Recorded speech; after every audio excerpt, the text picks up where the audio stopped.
Good day, everyone. Welcome to our presentation. And today, we're going to discuss the chapter 9, which is the global environmental flows. So, alright, welcome again, everyone, to our presentation. We are Group 5 and we're going to discuss the globalization environmental flows, chapter 9.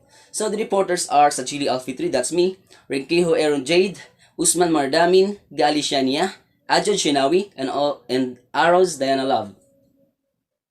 Okay, so one of the most enduring and important issues in the study of globalization involves its relationship to the environment. So like for instance, here in Zamboanga City, we have mayroon tayong mga gawaan ng mga canned foods dito like sardines or mega or yeah. Like dito sa Ricardo, no, meron dito gawaan ng canned foods. So by that, nagkakaroon to ng epekto sa environment. Kasi nagkakaroon ng yun nga, air pollution. Nakakasira ito sa ng kalusugan ng mga tao dahil yung amoy niya. Okay? So that's why we should also alamin natin yung ano nangyayari sa environment, no? Kasi pag we talk about the globalization. So collapse. Jared Diamond is written that environment's factors in that collapse. Okay. Factors in collapse. One factor in collapse due to environmental causes is the amount and types of damage that people inadvertently inflict on their environment. So when we say inadvertently inflict, ito yung parang hindi sinadya ng mga tao, no, na hindi nila sinadya na mayroon silang masira sa kanilang environment. Okay, so affecting degree of damage is the way in which different societies respond to these environmental problems. So we have an example here. So example, historically, those societies, Highland New Guinea, that developed sound forest management policies and procedures continued to survive, while others that did not. See?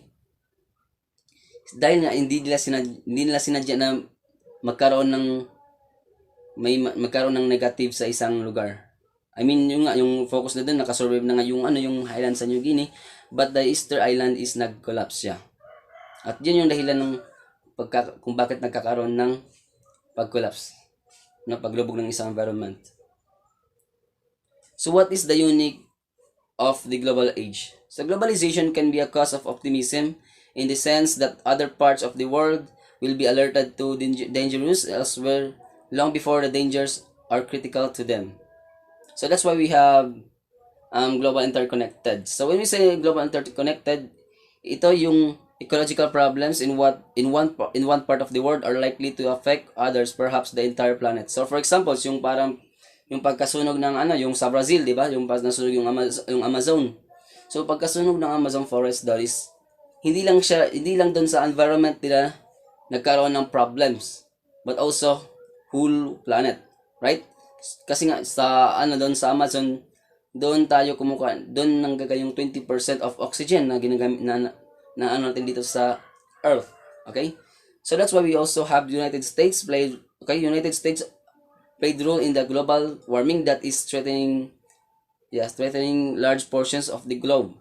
Also, China as an economic superpower means that it will soon supplant the US in the dubious position of being leading contributor to global warming and therefore as a threat to the ecology of the world.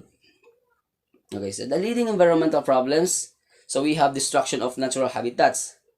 Okay, this involves, according to Diamond, that destruction of conversion into human habitats of natural habitats such as the forests, wetlands, coral reefs, and the ocean bottom. So, for instance, yung parang when we say habitats kasi ito yung parang natural homes or mga homes na may mga nanirahan doon such as like mga animals ganun sa kanilang like coral reefs, mga isda dyan. So, for instance, so nasisira dito yung sa paggamit ng mga dinamita. Sa paggamit ng mga dinamita, of course, hindi lang yung isda yung nila doon, pati na rin yung yamang dagat, which is yung mga corals, gano'n, nasisira nila. Tapos doon na nagkakaroon ng water pollution, no? So, before, deforestation is the major factor ng pag-collapse sa past societies. Okay, that's kasi nga yung pagkaroon ng global warming, so doon na agad sila doon na nagko-collapse yung kanilang societies or environments. Kasi Unlike ngayon, meron na tayong mga interconnected ganon. So problem ng isang country, problema ng lahat na agad, kumbaga nagtutulungan na agad kung anong may tutulong nila sa isang environment na yon. Okay, so decline of fish. A large fraction of the protein consumed by human comes from fish, and to a lesser extent shellfish. So without seafood, more people would need to rely on meat for protein. So yeah, imagine without seafoods, no? Kasi we humans need protein in our health. Tapos mas doon tayo nakakuha ng protein sa seafoods. So if walang seafoods, so pumupunta tayo ng mga sa ating environment or doon sa mga kagubatan para lang kumuha ng mga meat, ganun, kasi doon din tayo nakakuha din ng mga proteins. So habang doon tayo kumukuha, of course masisira din natin yung environment. Magkakaroon tayo ng cause ng damage doon. Right? So, drift nets. Okay, here we go. So, drift nets were in use until 1992 when they were banned on the high seas by the United Nations. Kasi itong drift nets kasi ay malaking malaking damage or negative effect sa ating karagatan. Right? Yung pagkakaroon ng like yung mga nakakasira din ng dun sa dagat, like for example yung mga turtles na hindi naman dapat kailangan kunin or ganun. Yun, nakukuha sa drift nets. So not only does that contribute to overfishing, but it destroy complex ecosystem in the process. So just like what I've said earlier, that hindi lang sa sa mga isda yung kanyang nakakasira na din siya sa ecosystem in the process. Like for example, yung drift nets or bycatch or yung paggamit ng dinamita. So decline in fresh water. So water is becoming an increasingly important global issue, or rather it raises of a number of of different issues. So water pollution, water pollution is one of the results of being waterborne disease. Flooding, especially as a result of global warming. So, if magkaroon ng global warming, di ba masisira yung example dito, yung parang yung sa Antarctica, yung may mga maniniradong penguins. So, sila yung kawawa yung mga penguins doon kasi sila yung maapektuhan, no? Like for like sa pagkaroon ng global warming, nagkakaroon ng melting, natutunan yung mga ice doon. Tapos, hindi lang sila maapektuhan, pati na rin lahat ng buong mundo kasi tumataas yung tubig, okay? So, global climate change will make some parts of the world wetter, but other parts will grow drier. As a general rule, already wet areas will grow wetter, already dry areas drier, but floods and drought will intensity. And is in the latter that we are likely to see increasingly desperate and expensive efforts to find water. Example, by drilling ever deeper in the earth for underground water supplies. So, familiar ito sa nangyayari sa mga desierto or sa Africa. Okay? So, another water-related problems is melting, just like what I've said, due to global warming, no? Of mountain-top glaciers, which are important source of the flow of drinking water to many people in the world. So the paradox of bottled water, water is becoming an increasingly important global commodity as many places run low and in some cases begin to run out of drinkable water. So bottled water has become a global commodity commanding relatively high prices. So one of the most outrageous example of this is yung Fiji water with $150 million in sales per year. So nagkakaroon dito ng business, no? So Fiji water is a brand of water derived, bottled in and shipped from Fiji. According to marketing materials, the water comes from an artesian aquifer in Viti Levu. Fiji water is headquartered in Los Angeles, California. So during the production and distribution process, Fiji water leaves a large negative environmental footprint as well as a negative economic consequences for the people of Fiji. So in 2010, the Fijian government tried to raise taxes again and Fiji shut down its plant for a short period of time. See? Fiji water also nagkakaroon siya ng negative sa kanilang ekonomiya. Good day to each and everyone. I'm Aaron J.D. Renkyo and I'm the next reporter. And I'm going to talk about the toxic chemical, global warming, and greenhouse gases and the rising seas. So let's start. Toxic chemicals. Various industry, especially the chemical industry, manufacture or release into the air, soil, oceans, lakes, and rivers many toxic chemicals. Among the culprits are insecticides, pesticides, and herbicides, mercury and other metals, fire retardant chemicals, refrigerator coolants, detergents, and components of plastic. All of these have a variety of immediate and more usually long-term negative effects on humans and others forms of life.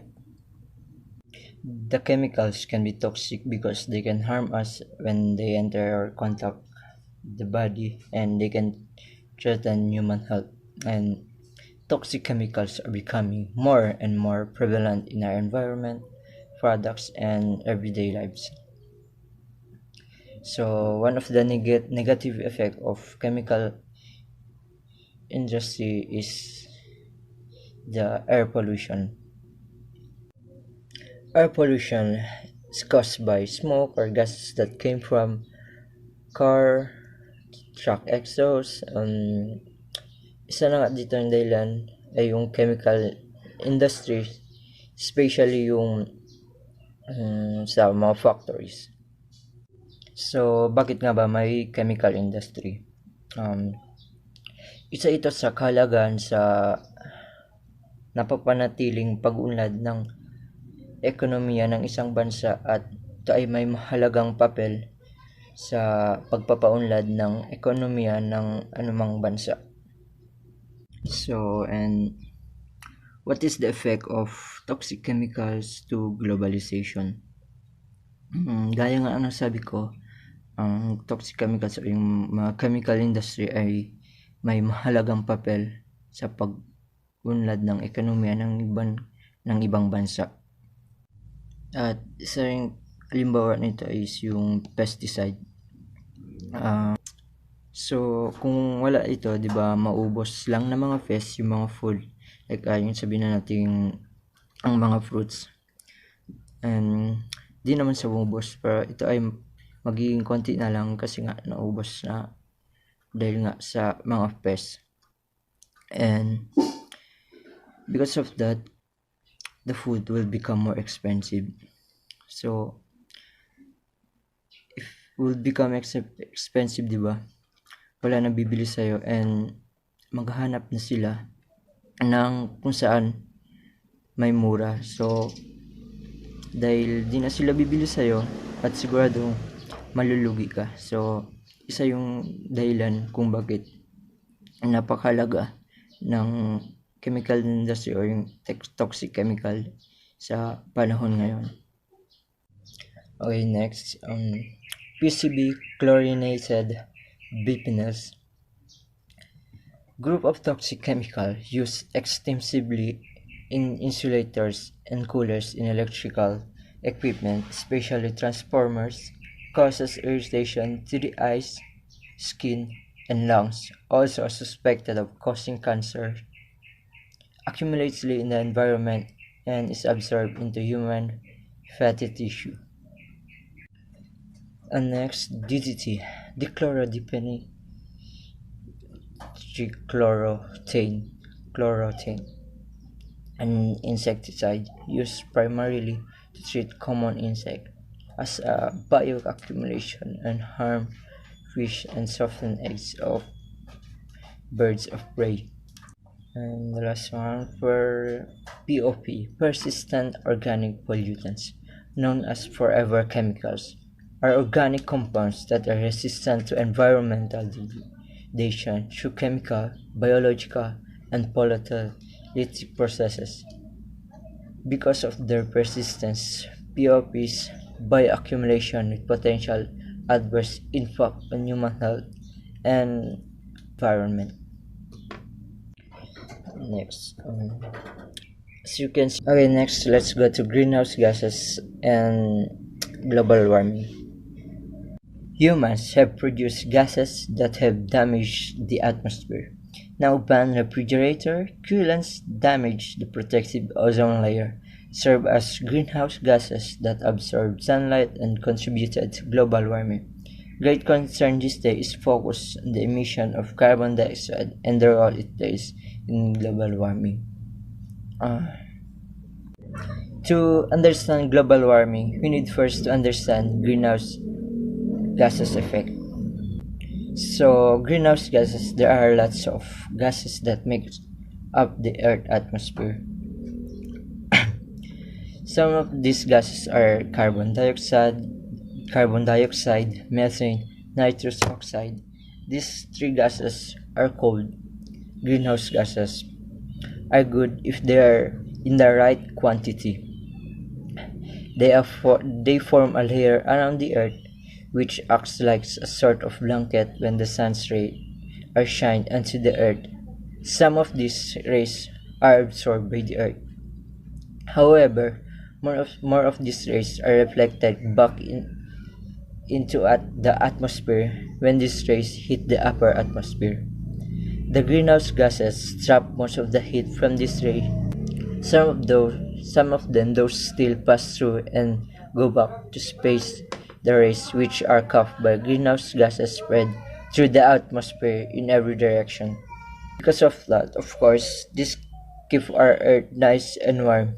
If the sun's rays and heat is not trapped by the greenhouse gases, Earth will not be kept warm. In fact, it will cause our Earth to be much cooler, on average negative 18 degrees Celsius. And it makes the Earth uninhabitable, which makes humans, plants, and animals would not be able to survive. Greenhouse gases are good, but like what I said, only in the right quantity. So, what happens if there is too much greenhouse gases? Too much of these greenhouses can cause Earth's atmosphere to trap more and more heat. This causes Earth to warm up. Nowadays, greenhouse gases is warming up very rapidly. This happening because we're currently adding more greenhouse gases to our atmosphere, causing an increased greenhouse effect. So, why are greenhouse gases increasingly rapidly? Bakit nga ba? Isa tayo sa mga dahilan nito, as well as factories, cars, truck, businesses, and etc. All of the smoke generated from powering energy has a lot of methane, carbon dioxide, which is drastically increasing the amount of greenhouse gases. Furthermore, trees and plants breathe in carbon dioxide, reducing this from our atmosphere and keep the balance of greenhouse and keeping a balance of greenhouse gases. However, humans are cutting more trees, and people cut down trees for a lot of reasons naman. This because people need to build stores, houses, and other buildings. People also cut down trees to clear land for agriculture use. In some cases, trees are cut down for food for farmers to heat up their homes and cook food. So, because of that, there are less trees and more greenhouse gases, and temperature increasingly worldwide is getting warmer and warmer, and they call it the global warming. So, sa dahilan ng greenhouse gases yung ang chemical industry. This negative impact of globalization on climate change is mainly due to increased greenhouse gas emission. The main direct source of greenhouse gas emission are power supply, industrial production, and transport. In addition, growing international trade and investment have stimulated global industrial activity. Hot temperatures increase the ozone concentration, which can damage people's lung tissue and cause complication for asthma patients and those with lung diseases. So next, rising seas. The big factor in the degree to which the seas will rise as a result of global warming is the degree and rapidity with which the huge ice sheets that cover Greenland, the Arctic, and Antarctica will melt. So, dahil nga sa global warming, isa yun sa mga major cause of global sea level rise. And tayo nga pa rin ang dahilan kung bakit nangyari ang lahat ng ito. At hanggang doon na lang po ang Hi everyone, I'm Mardamin Usman and I will be discuss the population growth and global flows. Okay, population growth is the increase in a number of individuals in a population. It means population growth is studies on how population increase over past few decades. Ganon. An increasing population leads to the migration of large number to urban areas with industrialization. It means nagkakaroon na tayo ng polluted air, polluted water, polluted noise, and population in the big cities and town. Ganon. And the one reason nagkakaroon ng overpopulation is poverty. Ganon. Nagkakaroon ng overpopulation with a lack of educational resources and many more. Population growth is an imbalance between birth and death. The infant mortality rate has increased globally with 4.1 million according to World Health Organization. It means according to studies, mas marami yung newborn babies than yung namamatay. Ganon. Every year, nagkakaroon ng nag-i-increase ang population sa buong mundo ng 1.1%. Ganon. There are also positive effect of it, no? The birth of more people means there will be a greater number of parents investing in their youth. Ito na. Mas napipid yung economy ng isang bansa pag madami yung population. Yung mga parents kasi nag-invest sila para sa kanilang mga anak. They purchase in products such as food, clothing, education related to feed economy. Ganon. Pero yung ibang bansa kinokontrol na nila yung they control the population para hindi masira yung kanilang nature. And the second is the global flows. Global flows are creating new degree of connectedness among economies. Same as globalization, no? Parang globalization as associated with a lot of flows ganon that have indirect or direct effects to the economies. These flows can be ideas moving from one part of the world to another. Ganon. Parang determining the fate of nation, companies, and individuals. Parang yung global flows kasi, the movement of goods and services, finance, no? And the people has reached previously unimaginable or unimagined levels. Ganon. Commodities being trades across borders and so on. Ito na. If we say commodities, it is basic goods used in commerce that is unimaginable, the same goods, ganon. Global flows support growth by raising productivity and data flows, creating more efficient market. It involved kasi yung sa global flows naman. It involved kasi the economic, the politics and the economic, politics, cultural and ecological growth ng isang bansa. Ganun.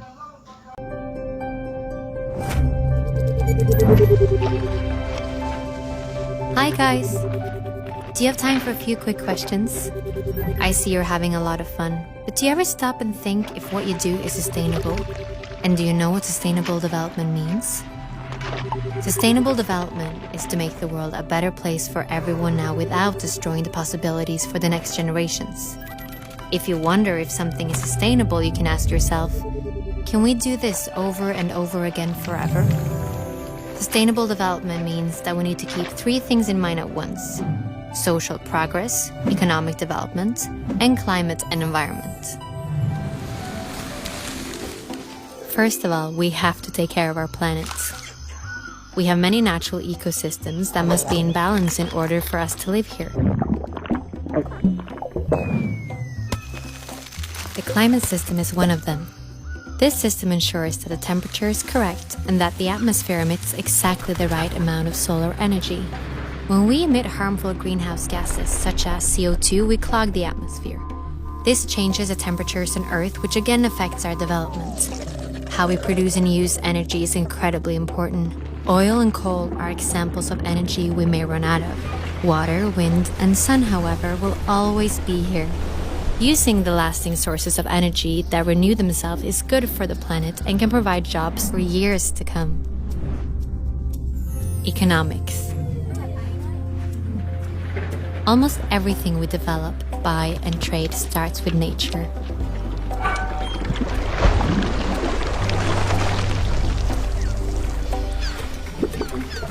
The smarter we use our natural resources and the better systems we create for a fair distribution, the more sustainable we are. One way to contribute to a more uneven distribution is to be more aware of what we buy and how it is produced. A football is a good example. It travels far before it reaches the football players. First, the materials are made. Then, they print the logo somewhere else before a third country sews it all together. One single football sees the whole world before it reaches its goal. This journey ties us together. If we are to win the battle for a sustainable future, we have to play with fair rules that applies to everyone.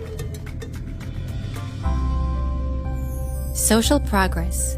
We humans are part of nature, but we're also important resources for the world. Just like water, the forest, and the sun, we have minds that can create the strangest and most creative things.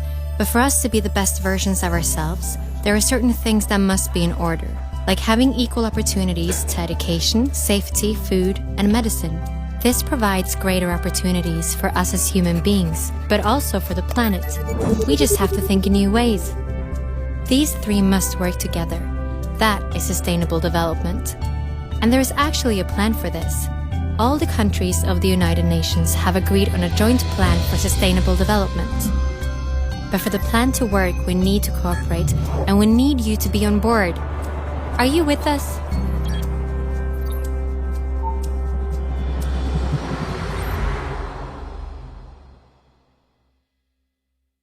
Good day everyone. So since you're done watching the video, I think you have the idea na kung ano yung report ko today. So my report will be sustainable development. So since Mardamin is already done with his report, we will now move on to sustainable development. So as you all know, Usman is the one who discusses the global responses, which is somewhat connected lang din sa sa report ko. So before anything else, let's define first what is sustainable development. So according to the book of Rich Search, the origin of this concept is a 1987 report to the UN by the World of Commission on Environment and Development, which is entitled Our Common Future. So the view of the authors with regards to this report is that sustainable development involves economic and environmental changes that meets the needs of the present without harming the needs of the future. So meaning Pag sinabing sustainable development po, ito yung pag-achieve natin ng pangangailangan natin without destroying our environment or di kaya without harming the future needs of our future generation. So, in other words, people should find other ways to meet their own needs without negative effect para naman yung future generation natin may mapapakinabangan pa rin sila. So, just like for example, we need freedom of speech but not with violence. So, yun yung example kung paano natin ma-achieve yung sustainable development. So, in addition, according to Ritzer's book, ang sustainable development daw is mainly focuses on physical sustainability. So, what is the connection between globalization and sustainable development? So, according to Ritzer, globalization daw can be a threat or boon to sustainability. So, what do you think is the reason behind? So accordingly, as a threat, globalization can be seen as a leading to unsustainable development. Kasi nga, mas dadami na yung polluted area. Pag maunlad kasi yung isang bansa, mas malaki yung possibility na masisira yung environment natin. That's why globalization can be a threat to sustainability. So let's now move on to the next slide, which is according to Richard, there are 4 dimensions to the relationship between globalization and sustainability. Ito yung following dimensions. First is the economic dimension. The second one is the technology. The third one is the awareness. And the fourth one is the politics. So let's start first with the economic dimension. So the economic dimension, it handles all economics outputs or externalities of the event, firm, and the individual event. Kumbaga, yung economic dimension measures the range of the direct economic impact. So it can be either destroy the environment or whether control the factors affecting the environment. So the next one is the technology.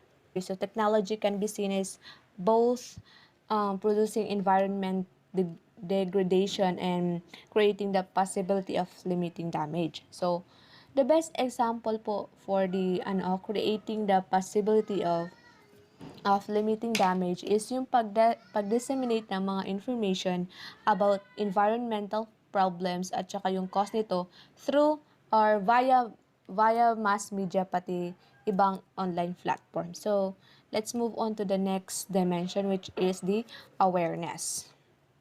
So, there are 2 possibilities in awareness, whether it can be helpful or not sa ating environment. So the first one is whether the global media have led to greater awareness of environmental problems and their causes, which is mas makakatulong sa atin na mas mabawasan yung environmental problems. And the second one is whether consumerism also pushed by the global media increases people's blindness to this issue, which is disadvantage sa environment natin. Kasi instead na mamulat sila sa katotohanan, mas pinili pa nilang magbulag-bulagan. So, let's move on to the politics, which is the last dimension. So finally, there is politics of environmentalism with some global organization, for example, the WTO, pushing for more economic growth.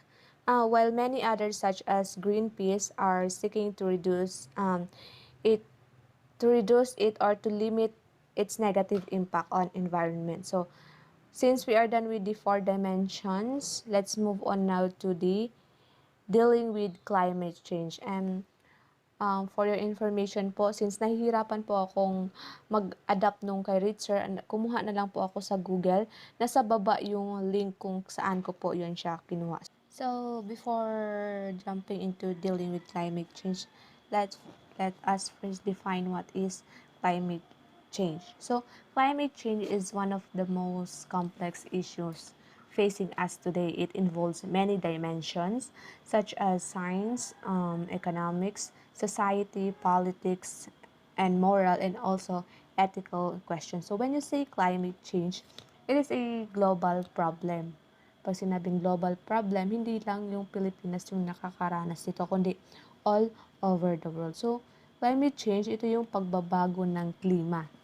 So, because we are already committed to some level of climate change, so responding to climate change involves a two-pronged approach, which is the mitigation and the adaptation. So, when you say mitigation, it is the reducing and stabilizing the levels of heart-trapping greenhouse gases in the atmosphere. So, it either be by reducing sources of these gases, example, the burning of fossil fuels for electricity, heat, or transport. So, the example of mitigation includes switching to carbon to low carbon energy sources. So such as renewable and nuclear energy. So yung layunin po or yung goal ng mitigation is to avoid significant human interference with climate systems.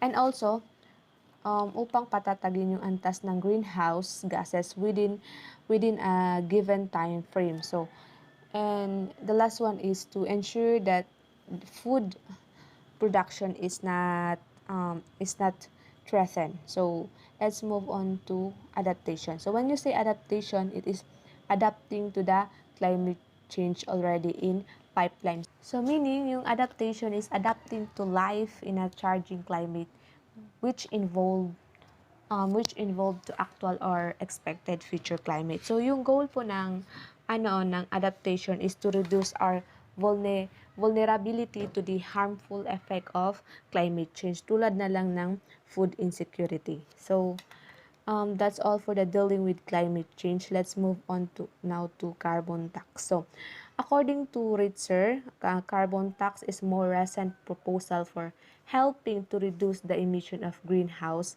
gases.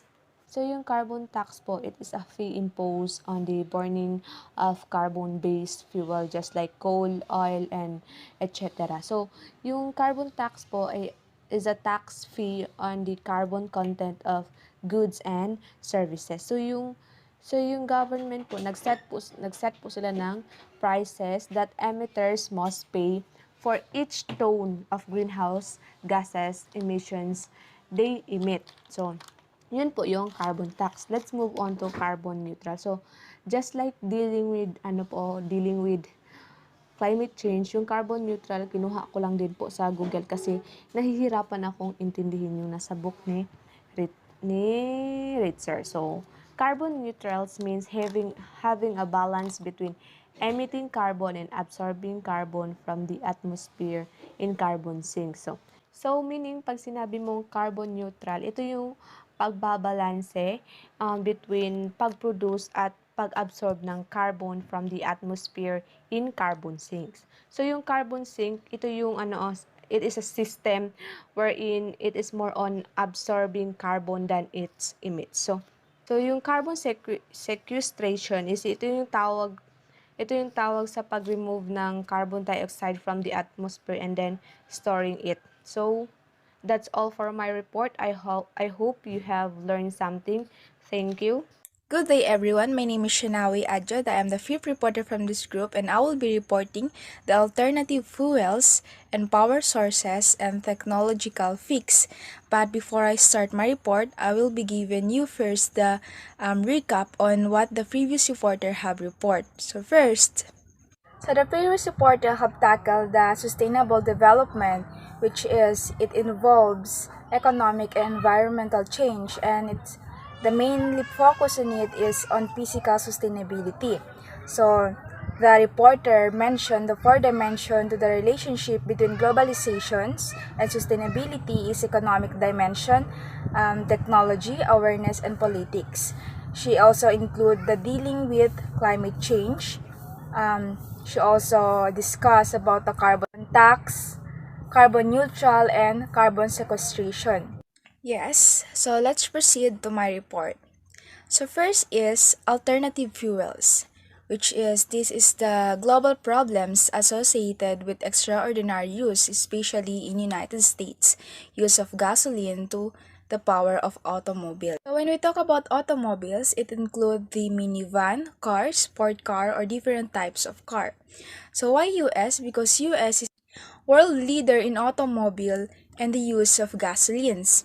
According to Google, in 2019, 93% of households in the United States had access in car and 8% household do not have access. So some of you will ask na why we need to study this, why we need to tackle it about this alternative fuels, other things that we need to know.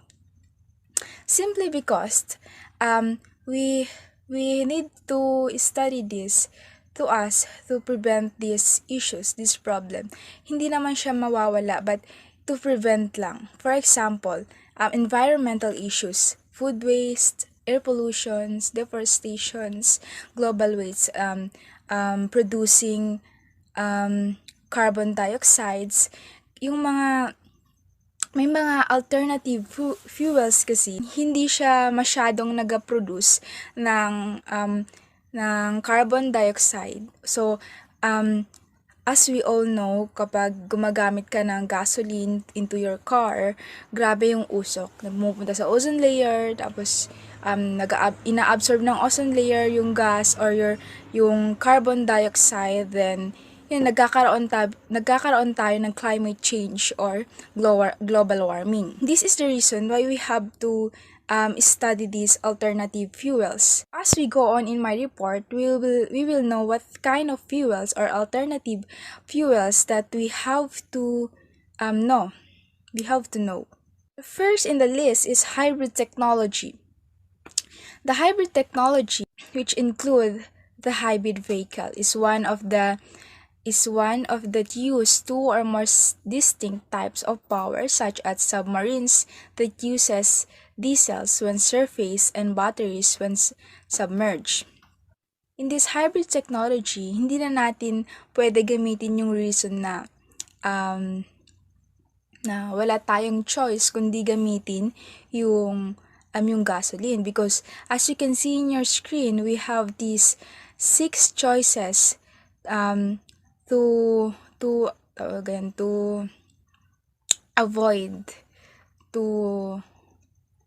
avoid the uses of gasoline. But first, we have the gasoline, the fuel tank, electric motor, generators, batteries, transmission. So also in this hybrid technology, it has something to do with electricity, especially in batteries, electric motor. But in batteries, it includes the solars. So as we go in my report, I will tackle about the solars. So the second one is ethanol, also called ethyl alcohol, grain alcohol, drinking alcohol, or simply alcohol. It's an organic chemical compound. And according to the book of Ritzler, United States is a large growing producer of ethanol. So saan nga ba gawa ang ethanol? So the major current source of ethanol is corn, but it can be made from another agricultural product such as switchgrass or wood chips. So ethanol promises to help with various global problems, which is the reduction of carbon dioxide. So ito yung sinasabi ko kanina. If gumagamit ka ng alternative fuels, ay mababawasan yung carbon dioxide. Mababawasan yung pag-produce ng carbon dioxide. Hindi man to maalis, but at least mabawasan siya. That is the main point of to find something, alternative way to hindi lang siya useful sa life, but also it can protect the environment. So, of course, if we have this advantage of ethanol, we have also the disadvantage of it. First one here is the increasing of corn price. As I mentioned earlier, the major current source of ethanol is corn. So, this increasing of the price of corn threaten American export of corn. I mentioned earlier that the United States is a large growing producer of ethanol. So syempre, if tumataas yung prices ng corn, of course, naapektuhan yung pagproduce nila ng ethanol. And so the second one here is a shortage of corn, which according to the books, it leads to deforestation in Brazil that to create new farmland. So ito kasing si US, since tumataas na yung price ng corn, ang ginawa nila ay gumawa sila ng farm at nagtanim sila ng corn ng sarili nila. So hindi na nila kailangan bumili pa sa another country ng corn. So meron na silang sarili nilang corn para gumawa ng ethanol. So etong si Brazil, ginaya, pinutol lahat ng mga puno dun sa kanila, then yun, nagtanim sila ng sarili nilang corn. And the third here is to consume huge amount of water. So the factories that produce ethanol uses huge amount of water. And according to the books of Ritzer, sugarcane also seems to offer some hope because it requires little energy to grow and it can easily made into fuel. So the third alternative fuels or alternative way is solar power. According to Ritzer, solar power is a better alternative source of energy, which one of its attraction is that it produces no greenhouse gases. So familiar naman tayo kung ano yung solars. Ito yung pinapaarawan. We have this kind of solar light na pinapaarawan siguro. Most of the Filipino have this in their home.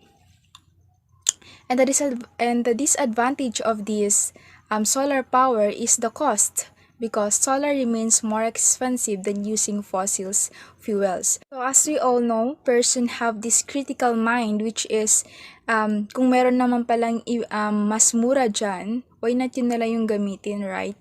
And also, the big disadvantage of this solar power is a weather dependent.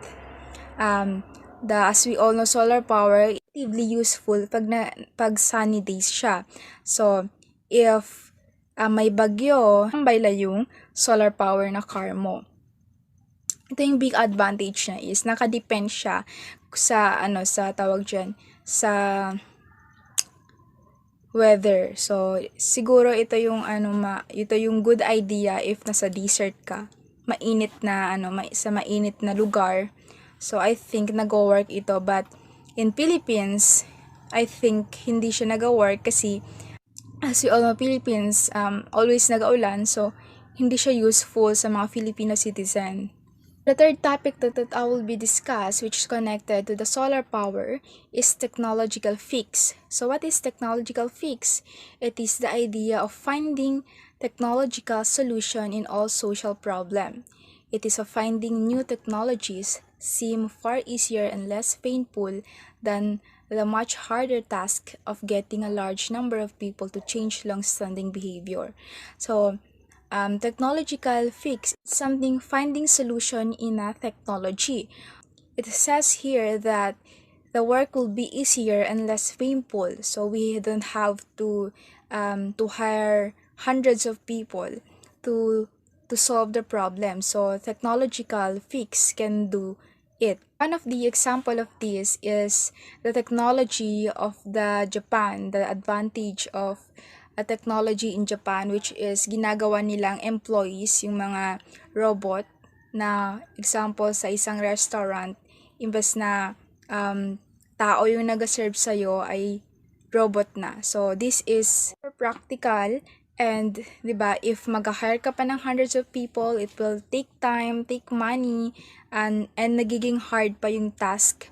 So, if kaya ng technology, why not to hayaan yung technology na mag-solve dun, na mag-fix. So, we live in a technocentric world, especially the generations today, where there is a general optimism that technology can solve problem and improve lives. From transport to accessible medicines, technology has the potential to solve some of the world's greatest problem. As you can see in your screen, the LED lights or LED lights are more energy efficient and are widespread in most businesses, saving energy and monies. So, Siguro, yun yung sinasabi ko kanina, siguro most of the Filipino have this. Siyempre, laging brown out sa Philippines. So, especially sa mga nakatira sa bundok, meron sila nito. Kasi hindi sila naabot ang kuryente.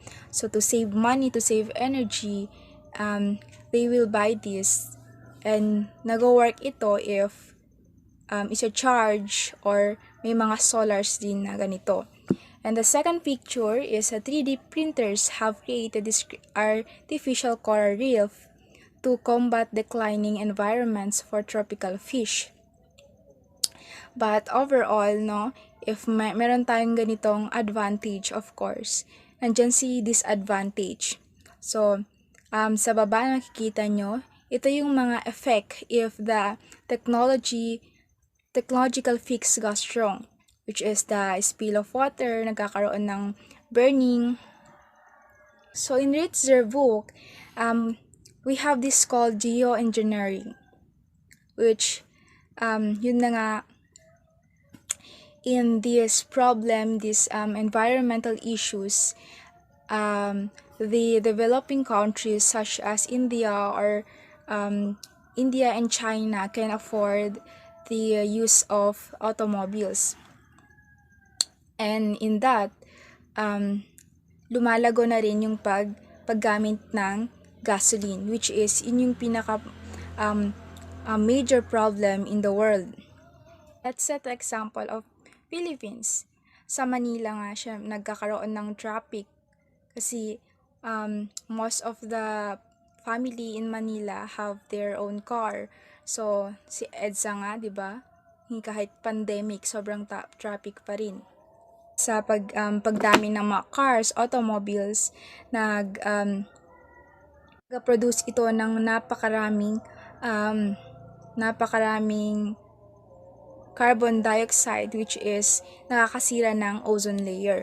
So si geoengineering propose a project, something solution in this problem, which is injecting chemicals into upper atmosphere to cool the poles or blocking sunlight by making clouds more reflective or stationing mirror in space, according to Dean 2007. This idea is good, but according to the books of Ritzler, the scientists reject this, decline this. But yes, we have this possibility to this solution will work, but they have this fear that this solution will encourage people to continue their use of fossil fuels. And also they have this fear in consequences which will pose as great or greater problem. So, imbes na isa lang yung maging problema nila rather, ay magiging dalawa and hahanap pa ng ibang solution. As we all know, if kalikasan na ang gaganti sa atin, wala yung pinipili na tao. So, according also to DEN 2007, in a system of global governance, all we need to do is regulate the use of radio frequency, organize air traffic control, and track space. So by doing this will be a model for what we need to deal with global climate problems. And also we have to reduce plowing and tilling, reduce the amount of fertilizer, because fertilizer produce nitrous oxide, which is far more harmful to the atmosphere than carbon dioxide. So mas nag-create siya ng mas may possibility na magkaroon ng air pollution if we use the will pose as great or greater problem. So imbes na isa lang yung maging problema nila rather, ay magiging dalawa and hahanap pa ng ibang solution. As we all know, if kalikasan na ang gaganti sa atin, wala yung pinipili na tao. So according also to DEN 2007, in a system of global governance, all we need to do is regulate the use of radio frequency, organize air traffic control, and track space. So by fertilizer, ability na magkaroon ng air pollution if we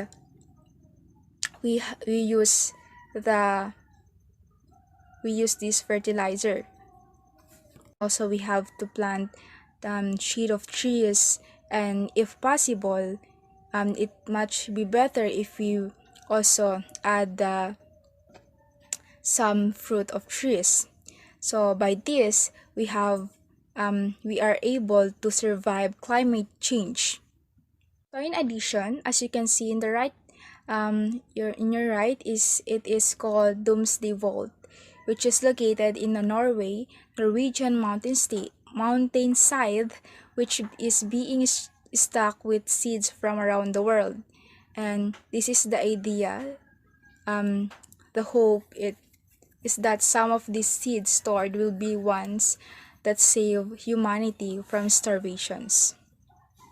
So, nagko-collect sila ng seeds around the world, then tinatago nila dyan. And we can't be sure if all the seed will grow or some of them will die. But the idea of it is a very motivational, which is to save humanity from starvation. So that's all my report. Let's proceed to the next reporter. Good day, ma'am. I am Diana Lavaros and I am the next reporter. Economic issues. Economic issues facing the world economy as well as regions and countries include prospects for growth, inflation, energy and environment, inequality, labor issues, emerging markets, and the impact of new technologies. One of the most common issues in our economy is climate change. Climate change is a global phenomenon of climate transformation characterized by the changes in the usual climate of the planet that are especially caused by human activities as a result of unbalancing the weather of Earth. We all know what is climate change. It is the suddenly changes of weather in our planet or in our country. And the reason why there is a climate change because we human being, we do negative things in our environment. But according to research, there are some solutions for this climate change. One of the solutions of this climate change is to build more wind turbines.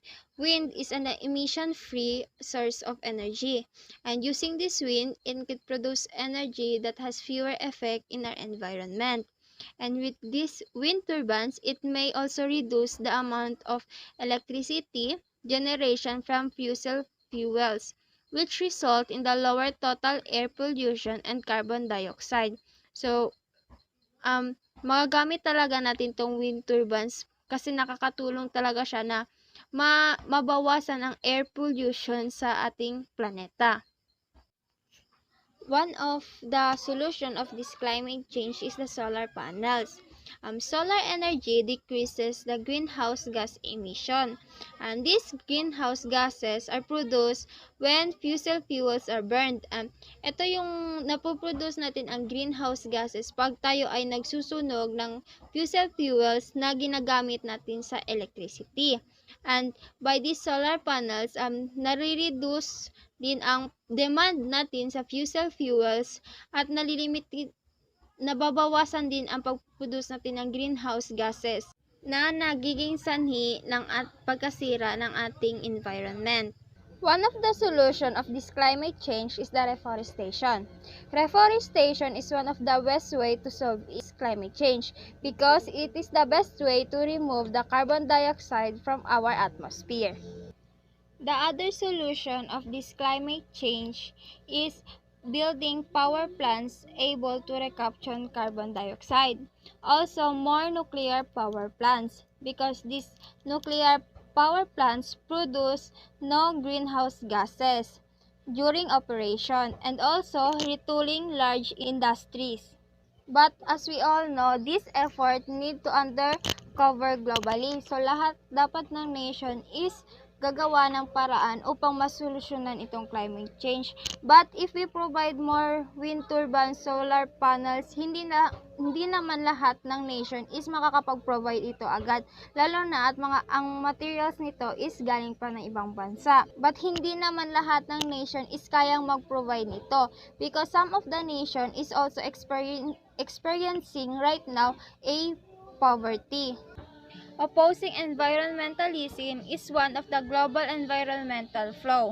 Opposing environmentalism or anti-environmentalism is a movement that favors loose environmental regulation in favor of economic benefits and opposes strict environmental regulation at preserving nature and the planet.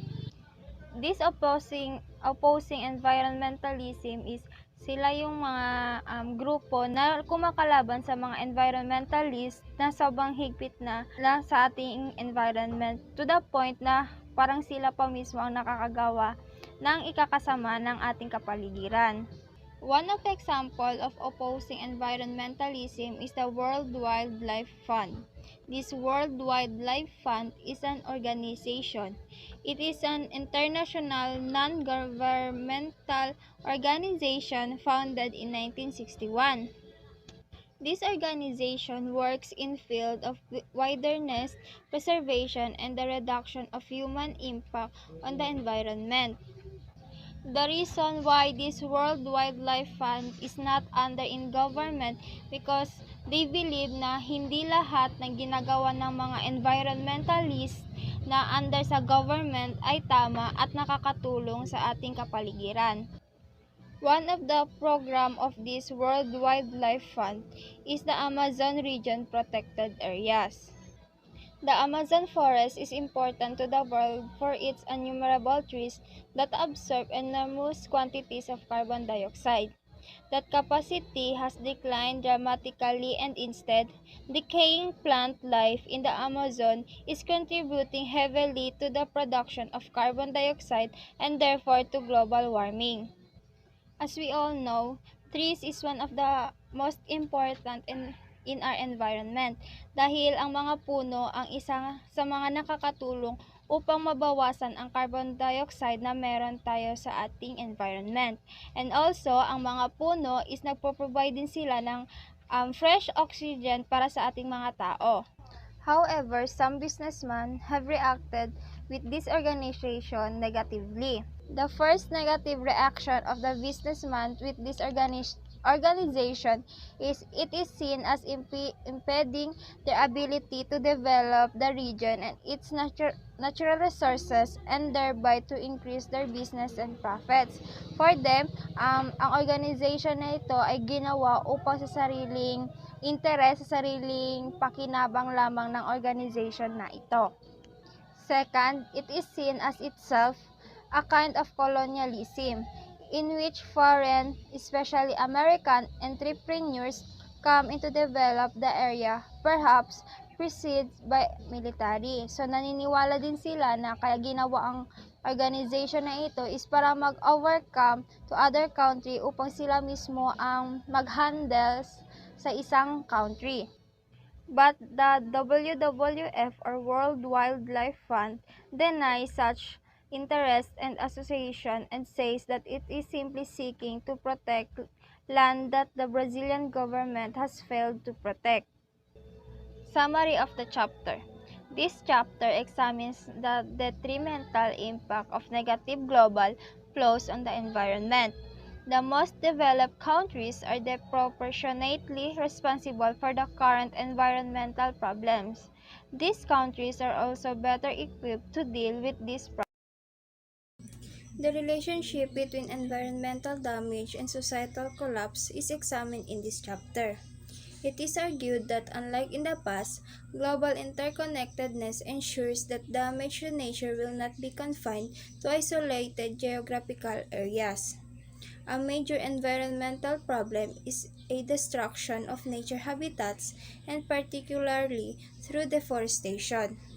Industrial fishing has contributed to significant destruction of marine life and ecosystem. Biodiversity and usable farmland have also declined at a rapid pace. A significant environmental challenge is that of the decline in the availability of fresh water.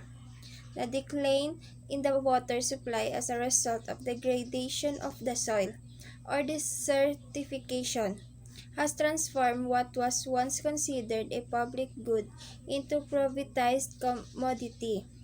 The poorest areas of the global experience a disproportionate share of water or related problems. Pollution through toxic chemical has had a long-term impact on the environment.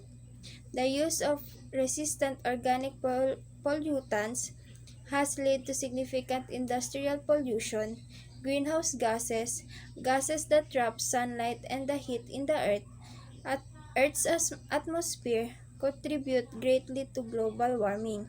Global warming also poses a threat to the global supplies of food as well as to human health. Population growth and the attendant increase in consumption intensify ecological problems. Degradation of the environment has elicited significant global response. One approach is that of sustainable development, which seeks to chart a middle path between economic growth and sustainable environment. Various efforts are underway to deal with climate change. There are significant challenges involved in implementing various measures to deal with environmental problems. Previous experience in dealing with environmental issues indicates that a global view of the problem is required. Instead of dealing with the causes of global warming, there is some interest in technological fixes such as geoengineering. Dealing with